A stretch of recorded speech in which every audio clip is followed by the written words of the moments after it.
Hello guys, so in the last episode we looked at the early days of signalling and when they started to mechanise it, ending off here at Ropley.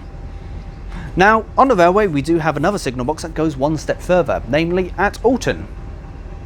So let's go to Alton.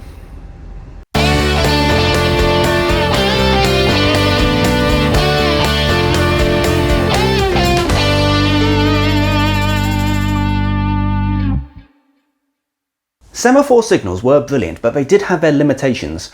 The main one being that from a signalman's point of view, you've got to pull a lever that pulls a wire that actually activates a signal. Now that's fine unless the signal, for in this case, is about 1.5 miles away. Not very practical. From a crew point of view, colour lights are a lot easier to see. Imagine you're going down at 100 miles an hour on a foggy day.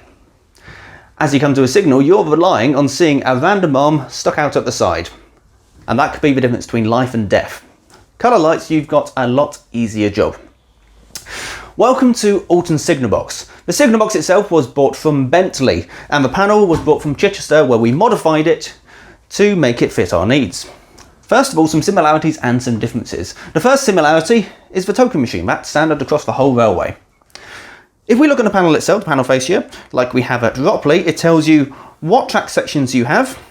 This one also gives you the added information of what the signals are doing. This removes the need for all those brass indicators. This type of panel is called an IFS, an individual function switch panel. The main difference being that instead of big levers to pull, you can do it all through switches.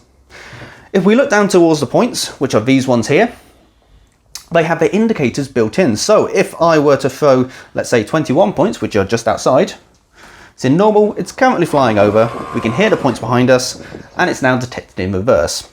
These are all interlocked with the signal, so the signal should not set for the wrong route. Now, colour light has many advantages, as I mentioned before, but one of them is that you need fewer signals. And it sounds a bit weird, but if you were going into Ropley, you have 2 tracks you can take. So you need 2 arms, one for the left arm and one for the right. Colour lights, you do not need any of that. You can do it quite easily with what we call a junction indicator, which is a string of white lights which helps the driver work out where he's going. Alton Signal Box is the largest relay-based interlocking system outside of Network Rail. And what does this actually mean for you? Well, it's intelligent. It can actually run itself without a signalman present. On quiet days, this means we can reduce the number of signalmen from 4 to 3. Doesn't sound like a massive saving, but trust me, it is. The way it works is a train will strike in at track circuit Alpha Alpha, which is halfway down the bank towards Alton, heading towards Butts. The system will set the route all the way into the platform, and then it will run the train round back to another signal where it will receive further commands. And this is a fantastic system, actually opened by Sir William McAlpine.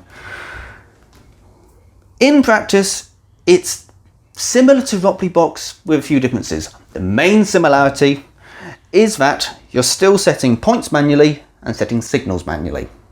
However, the point switch takes into account the FPL. So if I were to motor over to 0 points, when it shows reversed, that's detected and the FPL is in. We also have a mainline connection with Network Rail at Alton, which is how Flying Scotsman came to us. Now, there is another set of interlocking involved because naturally Network Rail don't want us sending trains randomly into Alton Platform 2 after London Waterloo, and we don't want Network Rail sending us trains without us knowing about it. So they will hold an electronic release, which we have to request permission, which will lock out our signals unless we have that release.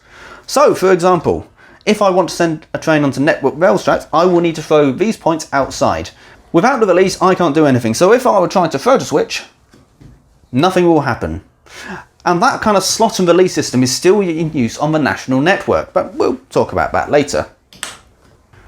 In heritage railway terms, Alton is a very comprehensive signalling system. There are other railways around where you can run trains sort of automatically. So if you go to Minffordd or Tannabolk on the Festiniog Welsh Highland Railway, their stations actually run automatically using motorised points and colour light signalling. Most of the other railways will use lever frames like we have at Alresford, Ropley and Medsted and Foremarks. This kind of panel isn't really found on the national network now because the national network have gone one step further. Modern day signalling looks a little bit different, but does follow the same principles we talked about. Welcome to Thames Valley Signalling Centre in Digcott. TVSC controls the Great Western Main Line from London Paddington down to Bristol and the Severn Tunnel, and this is what we see. Let me show you. The white and grey lines represent the tracks, the red represents the trains, the yellows are the stations, and the coloured circles are the signals. The main difference here is I do not have a lever to pull, I can do everything with a click of a mouse. Now, tokens still exist on the national network, but they have phased them out in preference for slots. Slots work in exactly the same way, except a signaller will send an electronic release to the other signalman to release their signal, and there's no need to give a physical token over to a driver.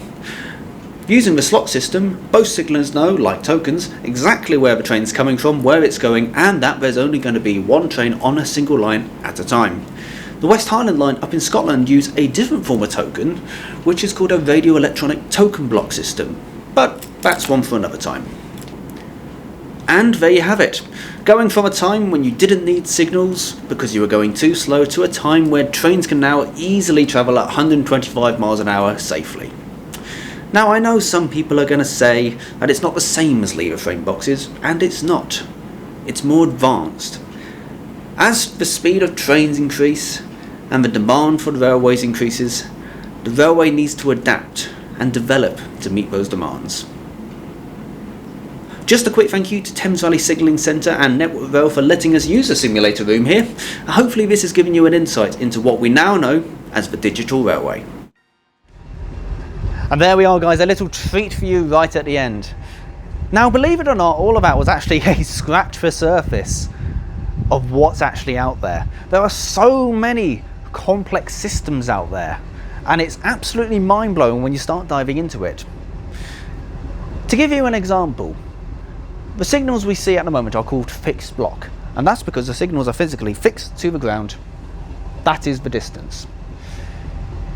They've now taken it one stage further. In some parts of the UK, like on High Speed 1, which is the high-speed line that goes from London St Pancras down through Ashford and to the Channel Tunnel, they use a system called moving block. The idea is you take the signals out, and it's all done inside the train. If I were to compare it to something, it'd be like when you're driving along the motorway. You naturally give yourself a certain distance separation from the car in front, and that's what moving block does. It's an intelligent system, and the idea is to increase the potential capacity for the railway. A fantastic system. But I think that's all we have time for this time. So, thank you so much for watching, guys. Thank you again to Network Rail for letting us film in Thames Valley Signalling Centre in the simulator room. And I'll see you next time for Things You Now Know. You can actually do it with one signal by use of what we call a a junction indicator. Is the token machine. That's standard across the whole network, that's whole railway. It goes well as Owen, man. We also have a network rail now. We don't want to send trains randomly into network rail stuff, and we don't. So close. You're getting there. It's okay, we're getting there, we're getting there. So close. Yeah.